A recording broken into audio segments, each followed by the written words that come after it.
Hey everybody, welcome back. This is Jennifer J and this is episode 129. And today is not going to be a scripture lesson, so you don't need your Bibles out. But I wanted to tell you some of the continuing story. So I know that if you've been watching or if you've gone back to watch from the beginning, you know my whole story of how God spoke to me to come and move 1,200 miles west.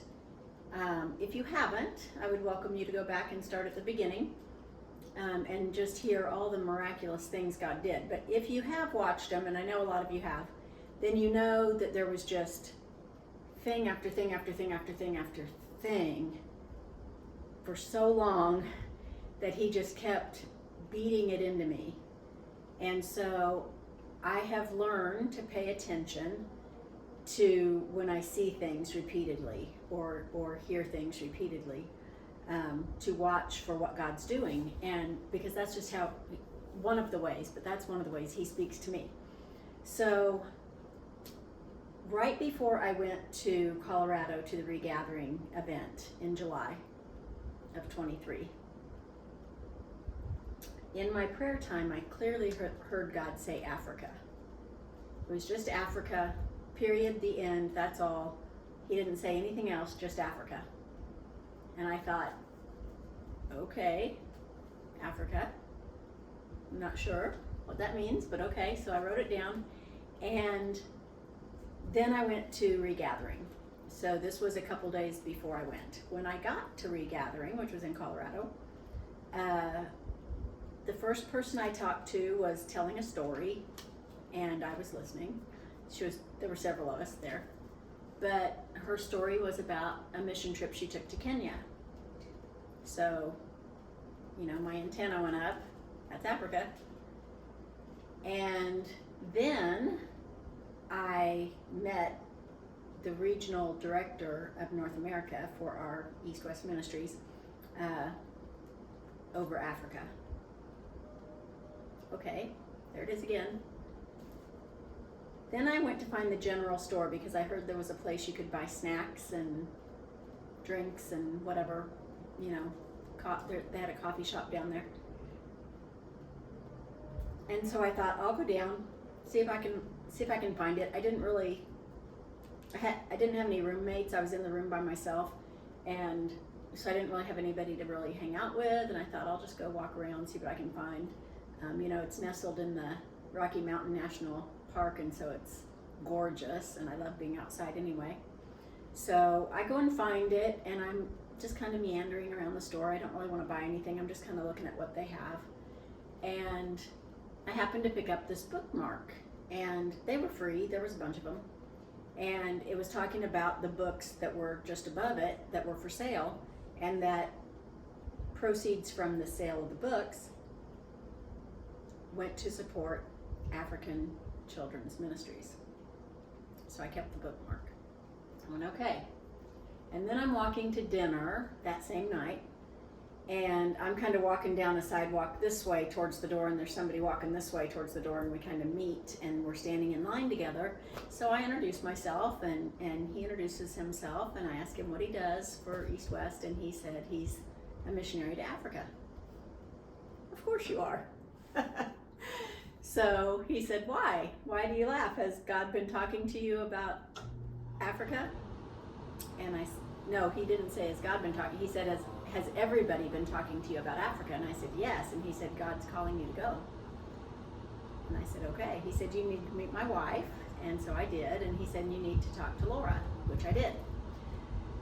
So Laura does what I do. What I do in Phoenix, she does in Chattanooga, Tennessee. And so I talked to her, and she said, yeah, she was trying to get a mission trip on the books for Kenya. Okay, so I'm praying about it, thinking about it, and a few days later, I'm in my little cabin room, doing my devotions and saying my prayers, and I hear God tell me, go to Africa, and I will meet you there. And so I'm like, okay. So then I come home from my trip. It was an awesome trip. I go to Kansas for a couple of weeks to see grandkids and do some some work there with support raising. And then I get home and I'm working, and I don't know if you have Microsoft Edge, but if you have Microsoft Edge as a search engine, they come up with a picture every day on your computer. So the picture is somewhere in the world. Like it'll show you, like, let's say a lake, and you click on it, it'll tell you where the lake is and all about it. Or it might have a flower or an animal, and then it'll tell you where that's found. And so this particular day, I get to my computer to work, and it's Africa. And the next day, it's giraffes, and they're in Africa. And the next day, it was like a sunrise, and it was in Africa, like for 4 or 5 days. Every day, it was Africa. Somewhere different all the time, but always in Africa. Africa's big, y'all. And so then, I'm not back very long, though. This is also happening because I got back on August the 1st, and August 2nd and 3rd, I had Global Leadership Retreat, or Global Leadership Training. And so I go to that, and there's somebody there who's talking about the Global Leadership Training in Africa, and they have a whole thing about it. And so all this is happening, and then I keep seeing it on my computer, Africa, Africa, Africa. And then I go to church, and pastor starts talking. Now, he had told me last April that he was thinking of doing either World Vision or Compassion International. Excuse me, I keep thinking I'm going to sneeze. It's dusty in here. I go to church, and he is saying that we're going to do World Vision. And so he's talking about it, and they have chosen a community or village in Rwanda that we're going to support financially as a church. So that's Africa. So I'm just like going, okay, God, like, do you want me to go to Kenya? Do you want me to go to Rwanda? Like, I don't know what's happening. I don't know what you're calling me to. Like, I know I'm supposed to go because you said go to Africa and I'll meet you there. So then last Sunday, so pastor kind of told us about Africa. Like, he told us World Vision was coming. He kind of greased the wheel, so to speak, kind of told us, $40 a month, blah, blah, blah. But this particular week, there was actually people that came. So our whole service was African themed.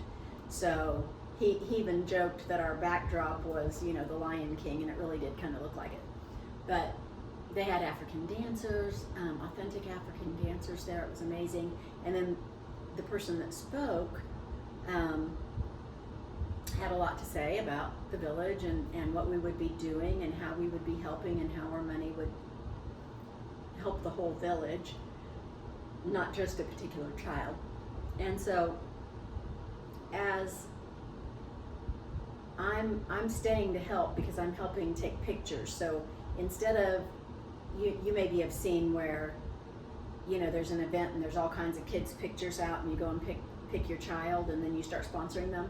But this one is different. It's backwards of that. So they were going to take our picture and take our pictures to the kids, and the kids in Rwanda actually get to pick us.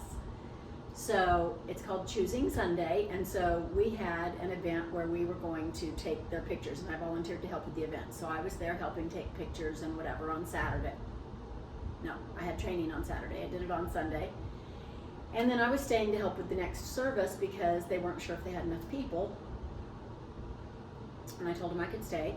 And so I'm kind of walking around. I didn't go back into church because I'd already heard the service, and I don't know, I just didn't feel like I was supposed to be in church. So I'm kind of walking around just slowly and talking to God, going, I feel like God's wanting to do something, and I don't know what it is. I'm not sure where I'm supposed to be. I went to my car and I prayed, and I came back out, and I'm kind of walking around. I went to the gym where we take the pictures. Nobody was in there. I left there, and I'm kind of walking on the sidewalks, and I see Pastor Mackie, hi, and Reward, who was the speaker, and pastor's kids, and James, who's our youth minister, and security. And so they're all walking out of the cafe, where we serve in between services, the people that are serving get to have a meal. So they're coming out, and he sees me from across the way. So there's like a playground with a chain link fence, and he can see me through that. And he says really loud, where he knows I can hear him, but he's talking to them, and he says, "Jennifer Ferguson, you got to know this lady." And so as we're walking, we get to the intersect where we're walking towards each other, and he tells them that God moved me 1,200 miles to be part of their ministry. And, Reward's like, "Wow, that's awesome, and you came," and, Pastor asks me about my Kansas City Chiefs that I love. "Did you guys win the game? I saw you went to the game." I'm like, "Dude, of course we won." And so we're having fun, fist bumping and whatever, and I tell him, I said, but he tells them a little bit about like my journey here, but I tell him, "Guess what you don't know?" And I tell him that God called me to Africa. So I tell him what he said and everything, and he's like, "We got you. And so later, I went in and I helped with pictures the second service, and I kept feeling like I shouldn't leave. So it was obviously over. A lot of the volunteers left. They walked by me and they're like, "I think it's done. They're cleaning up. I'm gonna go home, have a good day," whatever. And I just felt like, so that sermon that I've shared with you guys before about don't move until God tells you to, stay where you are until God tells you to move, Pastor Lucas, 2021, no, that was 2019. I just kept hearing that in my head, like, don't leave yet. I felt God was gonna do something. And so I just stayed by my, I had one of those ring lights and the backdrop, and there wasn't any people left to take pictures of. I just felt like I wasn't supposed to go. So I just stood there, and Wandy, one of the people that was helping with World Vision, she came over and she was chatting with me, and she didn't say I could leave, but she was chatting with me. And then Reward came over and he said, "Could I interrupt, and could I steal her for a picture? And oh, by the way, would you mind taking it?" And so I told him I would if I could have a picture too. So I took their pictures, and then he did a selfie with me, with everybody. And I don't know how it happened. I really don't know how it happened. Everybody kind of dispersed, and I was leaving and Reward was leaving. We were kind of walking together, going out, and everybody else, I don't know where everybody else went, but they weren't there. I just don't remember. All I remember is I'm on the sidewalk with Reward, and so I start to tell him my story. And when I tell my story, I can tell it in a 1-minute elevator ride, or I can tell it, the whole thing, and it's going to take me an hour. He was very receptive, and so I went into more detail and told him all the things instead of skipping some of the miraculous things. There were just so many. Sometimes it's hard to tell the story and tell all of them because, it's a long story. People don't have time. But I even apologized to him a couple of times and said, "I'm sorry, I know you don't have time for this." And he's like, "No, I really want to hear this." And so I was able to share my story, and then we walk because he's leaving, and so we walk to his car, and security can't leave until everybody's off the property, so they're hanging around waiting for us. And anyway, he says, "So you're going to Africa?" And I said, "Well, God called me to Africa. He didn't tell me when." And he said, "But there's a mission trip on the books, right?" And I said, "Yeah, they've actually messaged and said there is one, and it's in January." And he said, "That's the one you're going to." And I was like, "Well, okay then." Now the spot hasn't opened. The person, Laura, who's in charge of it, said she opened it up to her ladies first, and if they didn't fill all the spots, then there would be one open for me. And she expected there to be one open for me, but she couldn't promise till they went through their time period of having their first dibs. So I've just messaged her today to ask her if there's a spot open, because it's been more than a couple of weeks and I've not heard from her. Fully looking forward to what God is going to do in and through me and in Africa, and in what way he's going to meet me there, because that's just awesome and amazing to me that he spoke so clearly and so repetitively. He knows I'm hard-headed, y'all, because he has to tell me a gajillion times. But he does. He loves me so much. He does tell me a gajillion times, and he doesn't let me doubt him. He just doesn't let me doubt him. And so I don't know how he talks to you, but that's how he talks to me. And so I am anxious and awaiting to see. I did go ahead and sponsor a child in Rwanda as well, so I'm excited about that. Excited to get my picture back. I mean, I'm there. My picture is there. My picture is there. And the kids are picking today. Now, I know you're going to see this on Thursday. Hopefully it uploads. Mondays took 2 days to upload. I apologize, it was late and didn't get uploaded till Tuesday. I'm going to try and get this one uploaded by Thursday. But on Wednesday, August 23rd, 2023, the kids in Rwanda are picking my picture today. So I am hopeful, and I am raising money for the mission trip. It is $4,500 US to get over there, but I'm looking much forward to it and seeing what God has planned. So if you ever want to help with any of the projects I'm doing with sharing the gospel and the Great Commission here in Phoenix or around the world, you certainly can by going to eastwest.org/ with my name, Jennifer Ferguson, and it'll take you right there where you can make a donation. That will just support the ministry. It doesn't go, directly to me, but supports what we're doing. And so that would be amazing. But I am really looking forward to what God's going to do in Africa, and I just covet your prayers about that. And I will have another little highlight reel sermonette for you next time. All right.